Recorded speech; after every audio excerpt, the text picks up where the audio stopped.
Okay, part two. I'm at home with Corona. Feeling pretty good, but I don't want to get everybody at work sick, so just trying to tackle some more of this chore here. This is my so-called tinker table. It's where I do some of my more fiddly projects, where I'll take things apart and turn them into something new. As I go through and clean this, I'll show you some of the things I do to achieve that, and hopefully by the end of this, won't take too long and I'll have it nice and clean. So stand by.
Okay, I'm taking a stab at showing off a tinker project here. So right here I got a DC motor, 24 volts DC. For those of you paying attention, that matches my transformer I showed off in a previous video. Anyway, I've got a motor right here. You can do a lot of things with a motor. We'll talk about that in another video. But what I'm trying to do now is I've got this old garage door opener.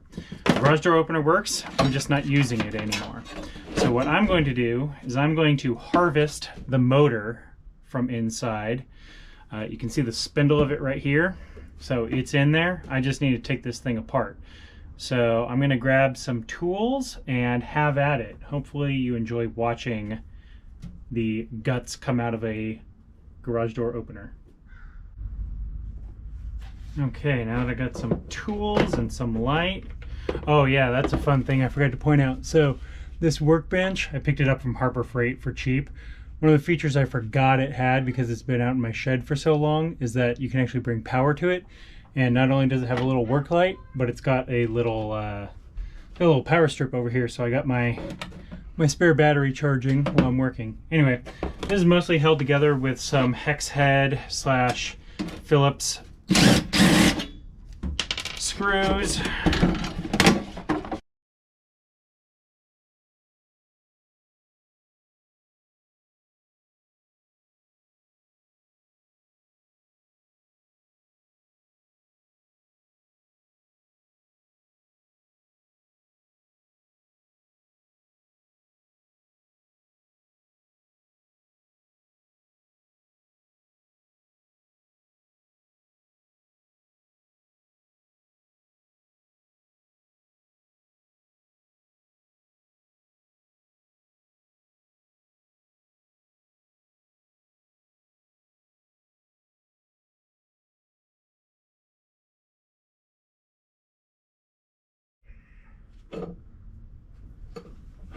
Okay, so I wasn't intending to film that whole ordeal, but I did.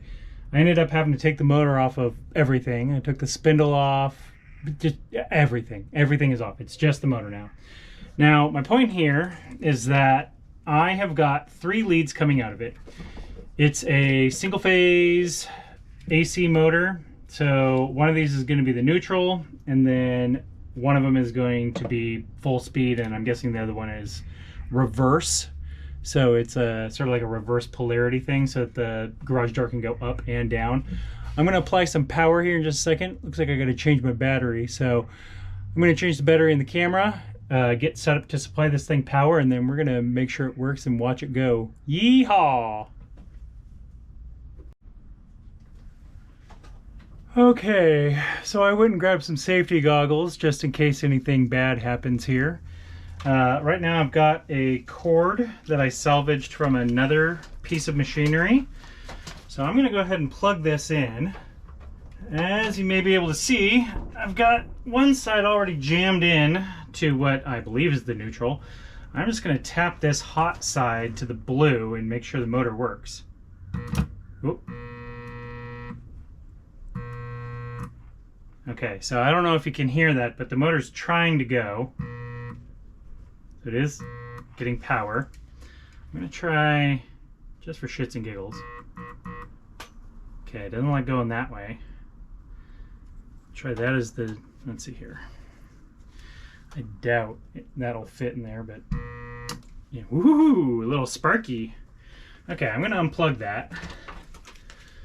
So I'm going to have to do some fact finding. Oh, I can't see myself in the preview, but I'm going to have to do some fact finding and see why that's not actually turning. It's probably got something to do with that capacitor that I unhooked.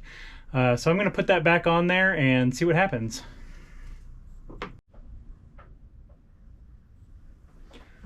Okay, I got the capacitor hooked back on. I think I got it right. We'll find out soon enough. I guess that's the nice thing. Oh, shit. Okay. Whew. Thought I still had that thing plugged in. That's the nice thing about AC, is that it's a little bit forgiving on some of this stuff. So we're going to try that again. I'm going to put my... Okay, so I got my hot, my neutral. I guess worst case scenario is it explodes in my face, right? Okay, neutral. Whoa, hee hee hee. Okay, still not moving. Let's try it the other way. Woo, God, it scares me every time. Okay, it's still not moving. It could just be a bad motor. It's literally been sitting out here for months. I might be doing something wrong. I don't know. This is just sort of something I thought about doing. Anyway, the main project of getting, unplugged for safety, the main project of getting the motor out is done. So that is a big thing I get to take off my tinker table, and that's going to free me up for some more projects.